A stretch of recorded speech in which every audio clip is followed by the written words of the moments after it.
Rifat ağa, selam aleykum. Aleyküm selam.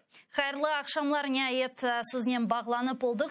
Teknik problemler var edi galiba. Mına men şimdi Poroshenko'nun Ukraynaga qaytgani meselesi haberini beredim bizim semedişlerimizge. Kırım Tatar tilinde elbette ki korumlu bir siyasetçimiz olarak asılda siz bu olganlarga nasıl kıymet kesesiniz? Bu en çok kimin menfaatına olgan bir hadisedir?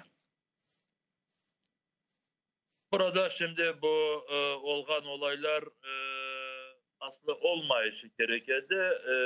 Elbette iktidar tarafından şimdi Ukrayna'ya böyle Rusya tarafından o kadar zor baskınlar olduğu vakit böyle siyasetçiler o aralarında ya da hükümet, devlet böyle korumlu siyasetçilerinin davalaştığı vakit elbette bütün faydasını Moskova, Putin görecek. O sebepten elbette biz çok yazıklanıyıq böyle davalar olganına. Evet, çünkü mına vatandaşlarımız da seyretedir bu yüz bergenlerini ve bu bir taraftan mında yapılganlar umut bağışlaması gerek olgan vakitte aksine ne yazık ki bu gibi hadisler böyle bir kederge daldıra değil mi? Elbette. Misal için bugün Rostov-na-Donu'da daha bir mahkemeler oldu. Devletlerimizge 18, 17, 16 sene senege kapamağa kararlar aldılar. İşte her gün işgal edilgen Kırım'da böyle zorluklar olduğu vakit oradaki yaşayan vatandaşlarımızga oradaki siyasi davalarını gözlemesi elbette böyle zor ola, kuvvansız ola. Ama inşallah bundan da geçeriz. Benimce bugün olgan olayların öyle sonu yok. Sonu yok degenim birisini kapamayacak. Ama gene de böyle davalar hükümeti ve devleti zayıfleştiriyor. Mına Rifat ağa, men bilemiz ki geçken haftada zaten siz bularının anonsunu ilanını bergen ediniz. Artık bu resmi ziyaretleriniz Türkiye Cumhuriyeti'ne yekünlendi. Mına yekünlengeninden sonra artık bazı bir neticelerini de paylaşmağa mümkündür dep düşünüyorum. Asıl da mına planlaştırganınız episi koruşuvler otkerildi mi? Türkiye'de nasıl geçti? Ne kadar semereli geçti? Hangi bir neticelerini seyircilerimizle paylaşır ediniz? Buyurunuz. Bence bizler o günleri sizlerden bu canlı yayında bu meseleni müzakere etmiştik.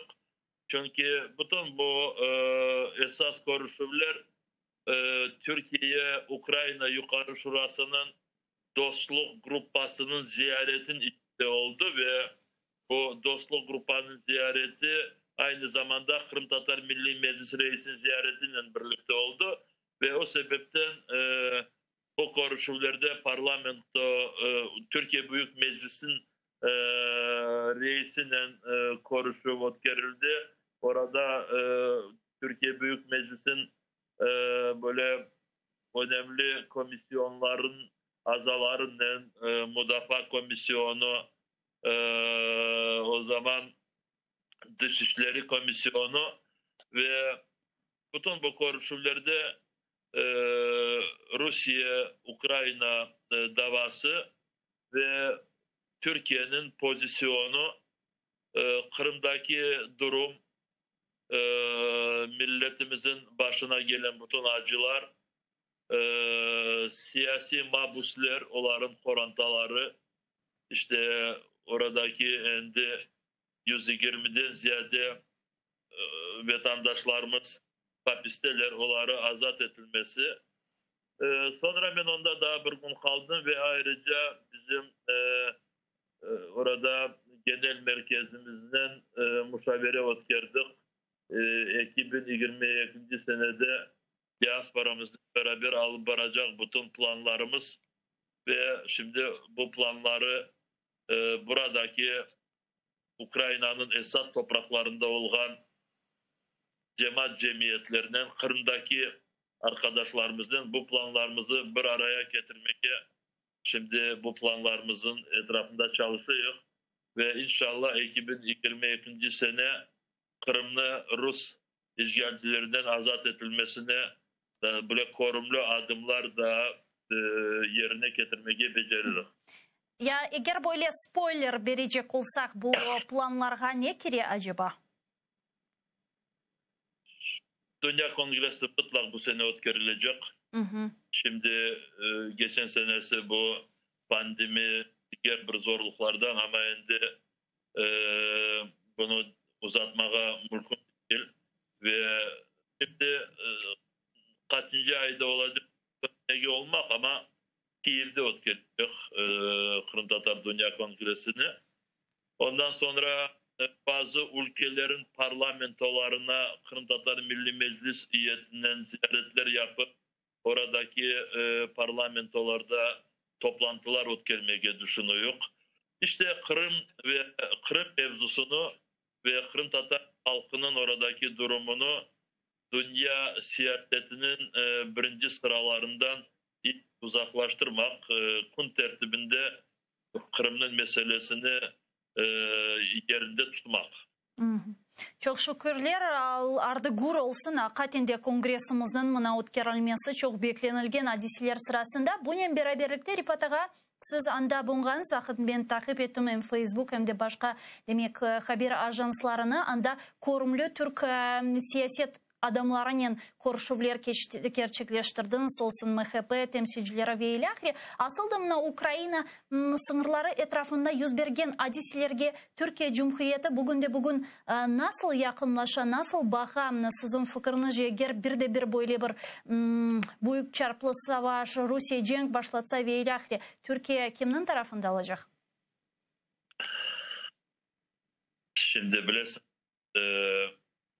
devletlerin pozisyonları çok faktörlere bağlı ve şimdi Allah göstermesin yarın bir cenk peyda olsa o devlet bu devlet kimin tarafında olacak öyle söylemesi biraz zor ama öyle söylemeye mümkün ki Türkiye Ukrayna toprak bütünlüğünü kabul ete ve bu pozisyondan hiç taymayacak.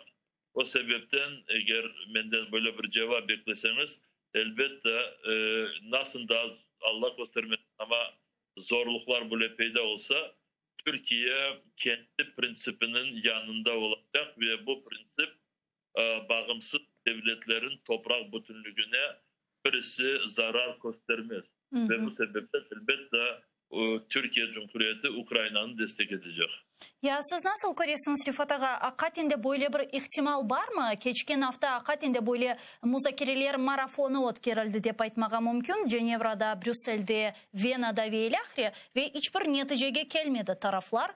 Rusya bir ayta, Amerika diğer şeylerini ayta, yani bizim hakkımızı korçalay, yani bir kompromis, bir konsensus ve ilahri olmadı. Şimdi Rusya böyle bir tehlikeli açıklamalar yapa. Nasıl sizge görünüyor? Ne olabilir? Olabilir mi? Böyle bir ihtimal var mı? Ben düşünüyorum ki sizin de seyircilerimiz bu haberin ben şimdi söyleyecek habere dikkat etmiştirler. Rusya devleti Rusya devleti ardından Kreml bugün anlattı ki Ukrayna'nın sınırında Rusya askerlerin sayısı azlık olmayacak. Çünkü anlattıklarına göre Rusya'nın Ukrayna sınırındaki olgan askerler bu Rusya, Amerika Koşma Ştatları ya Rusya, NATO arasındaki olgan bu davalarga bağlıyken çok böyle nasıl size diyeyim Rusya'nın pozisyonu diğer devletlerin hakkını ayak dibine algan bir pozisyon. Söylemeye istediler ki askerlerimizin sayısını azlaştırmayacak ve askerler Ukrayna'nın sınırın yanında olacaklar ve anlaşılan ki bu savaş korkusu ya da savaş başlaması riski daha çok büyük. O sebepten Ukrayna'nın toplumu birinciden birlikte oluşu gerek ve Ukrayna hükümeti ve Ukrayna toplumu birbirlerinden arasında böyle davalar açmamışı gerek. İşte bugün olganı gibi bu siyasi davalar Ukrayna'nı zayıfleştire ve Putin'e böyle bir şanslar verir. Umut etemiz ki, hakikatinde bu gibi problemlerin çözülüvü diplomatik seviyede kalır ve böyle büyük bir savaş başlamaz. Çok sağ olunuz Rifat ağa, bizle bağlanıp sorularımızga cevap bergeniz için teşekkürler.